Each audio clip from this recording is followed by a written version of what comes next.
I'll probably take 10 minutes just to do all the measuring that I can. So at the bottom of this anti-cavitation plate with this yardstick, we're about an inch, a little more than an inch, maybe an inch and a half at the most from the bottom of the transom. And then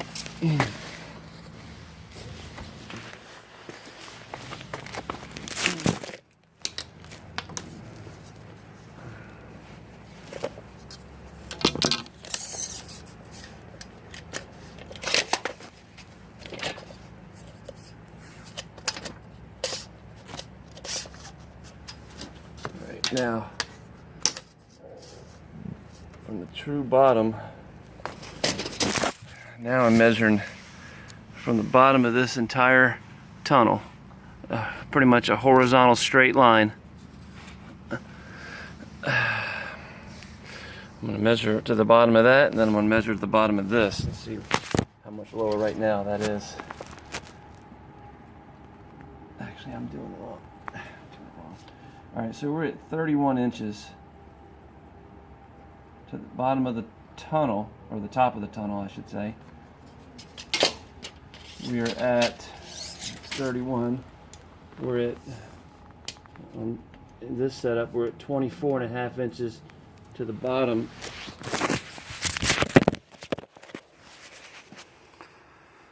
$24.5 to the bottom of that.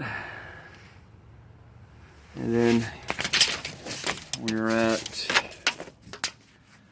26 inches to here. So like I said, about an inch and a half difference right now. Inch and a half difference, okay.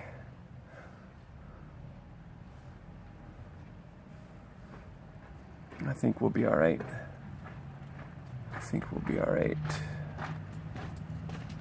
As long as we can drop that plate,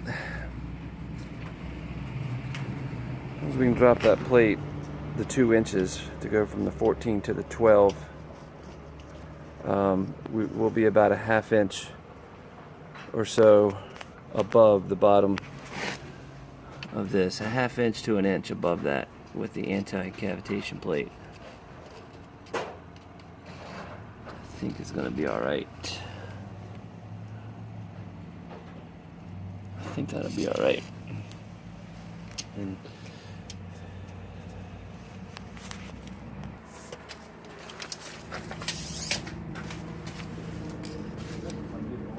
from the bolt center, top of that's about 2.5 inches to there. This is going to ride about 5/8 of an inch above the top of the plate. And we have, right now, we're going to have about 2 inches of play where we can raise the motor up another 2 inches if need be right now.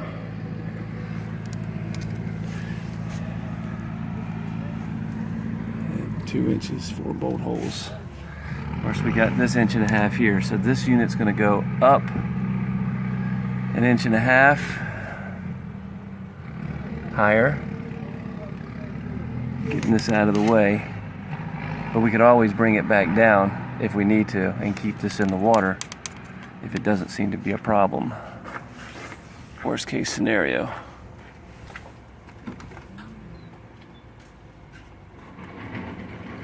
The question is, right now, the front edge of this motor is about 13 inches from the back of the keel, or the stern. So is this water going to deflect out and continue to deflect out from here? Or is it going to deflect and start to come back in and hit the front edge of this motor? That I don't know. So the question for Steve is, the 12-inch plate instead of the 14-inch, is that going to bring, are we still going to be the same distance from the top edge of that 12-inch plate down to the first hole? And I'm guessing we will, which will drop this whole unit down, I guess, 2 inches, which I think should work, as long as he keeps these mounting holes on the boat side, and he just drills additional holes for me to raise it this much out of the water, because I can always come back and go back to these holes if need be, if it's just not low enough.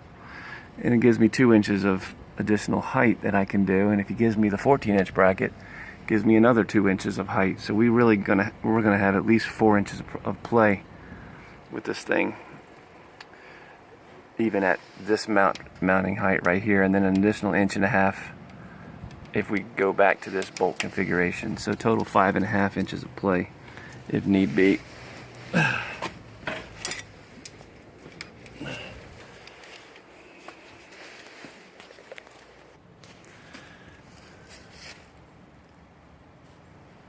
Okay, looks good.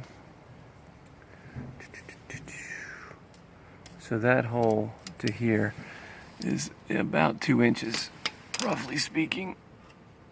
Yeah, right around 2 inches from this bolt center to the top of that right there. And again, that's 5/8 of an inch of gap above the plate. And I think we got it all somewhat figured out here.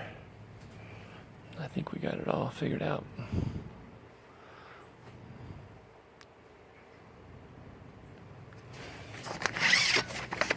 Position right now. This boat right now at bottom is at 10 inches. And right here is at 34. So it's going to draft 2 feet with the motor down. 18 inches if I lift it up. So, alright, that should do it.